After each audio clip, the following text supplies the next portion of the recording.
नमस्कार आमी सनका सनकार रान्नाघरे आपनादेर सबाइके स्वागत। तो आज आमी बानाबो घुगनी। এই ঘুগনি রেসিপি প্রায় সবার বাড়িতেই বানানো হয়। তো মুড়ি লুচি রুটি দিয়ে খেতে খুব ভালো লাগে।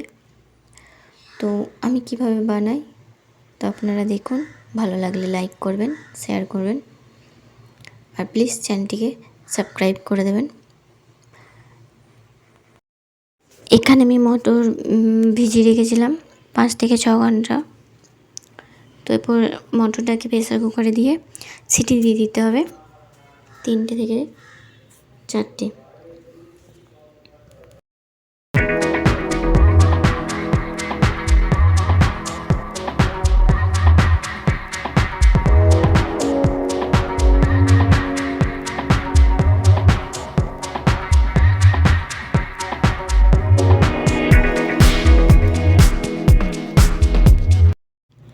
তো আমার এখানে সিটি দেওয়া হয়ে গেছে।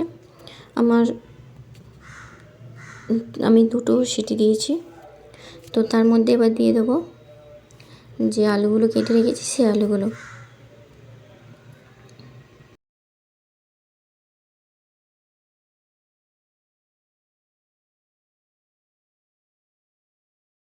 তো এখানে আমি আলু দিয়ে তাতে জল দিয়ে তাতে সামান্য পরিমাণ মতো হলুদ আর নুন দিয়ে সিটি হতে দেবো। তো এখানে আমি 2টো সিটি দিয়েছি। আমার সিটি দেওয়া হয়ে গেছে। এখানে দেখতেই পাচ্ছেন আমার আলু মটর দুটোই সেদ্ধ হয়ে গেছে।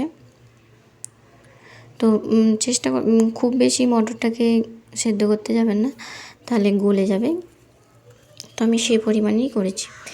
গ্যাসে কড়াই চাপিয়ে দিয়েছি, তাতে তেল দিয়ে তার মধ্যে দিয়ে দেবো 2টো শুকনো লঙ্কা, 2টো দারচিনি, 2টো এলাচ আর কিছুটা গোটা জিরে।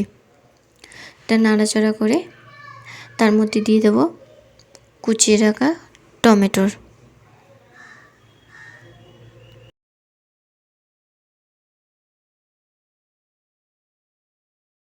এখানে তারপর টমেটোর মধ্যে সামান্য একটু নুন দিয়ে দেবো টমেটো সেদ্ধ হওয়ার জন্য তাড়াতাড়ি।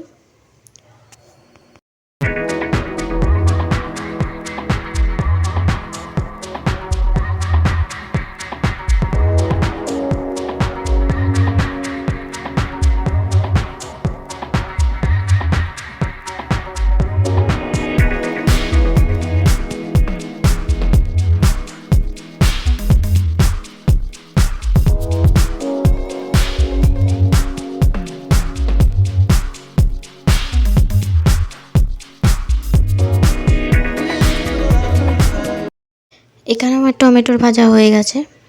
তাতে দিয়ে দেবো সামান্য একটু পরিমাণ মতো আদা বাটা। সে আদাটা দিয়ে ভালোভাবে মশলাটাকে ভাজতে হবে, যাতে আদার যে মশলা কাঁচা গন্ধ সেটা না আসে।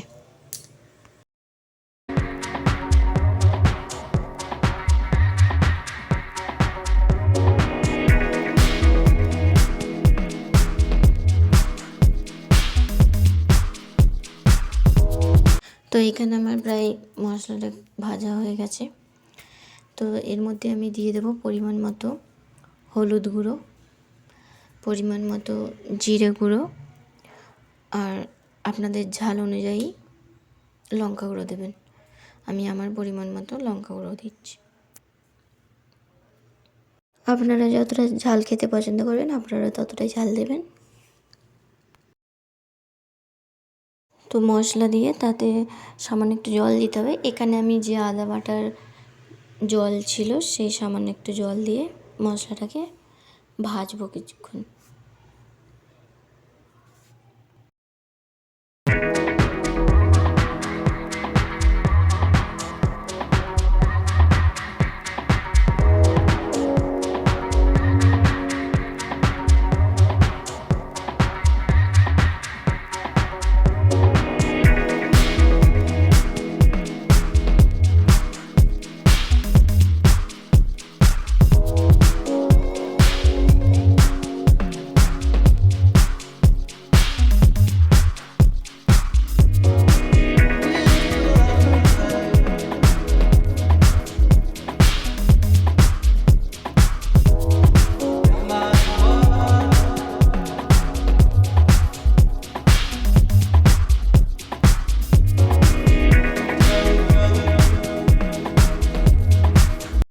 তো আমার প্রায় মশলা ভাজা হয়ে গেছে।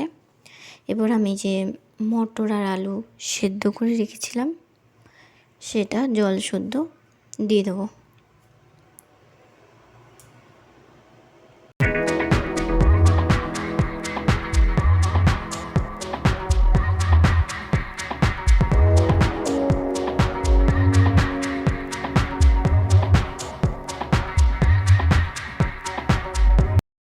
এখানে আমি সামান্য পরিমাণে নুন দিচ্ছি।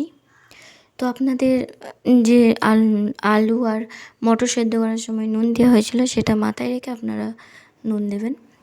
আর এখানে আমার ঝালটা মনে হলো কম হয়েছে, তাই একটা লঙ্কা ছিঁড়ে দিলাম। কিছুক্ষণ ঢাকা দিয়ে রেখে, তো আপনারা আপনাদের ঝোল অনুযায়ী যতটা পছন্দ করবেন সেই অনুযায়ী রাখবেন। তো তার মধ্যে এবার দিয়ে দেবো যে ভাজা মশলা। এর মধ্যে আছে গোটা জিরে, ধনে, দুটো শুকনো লঙ্কা, এলাচ, দারচিনি, গোলমরিচ, সেগুলো শুকনো কড়াইয়ে ভেজে গুঁড়িয়ে রেখেছিলাম।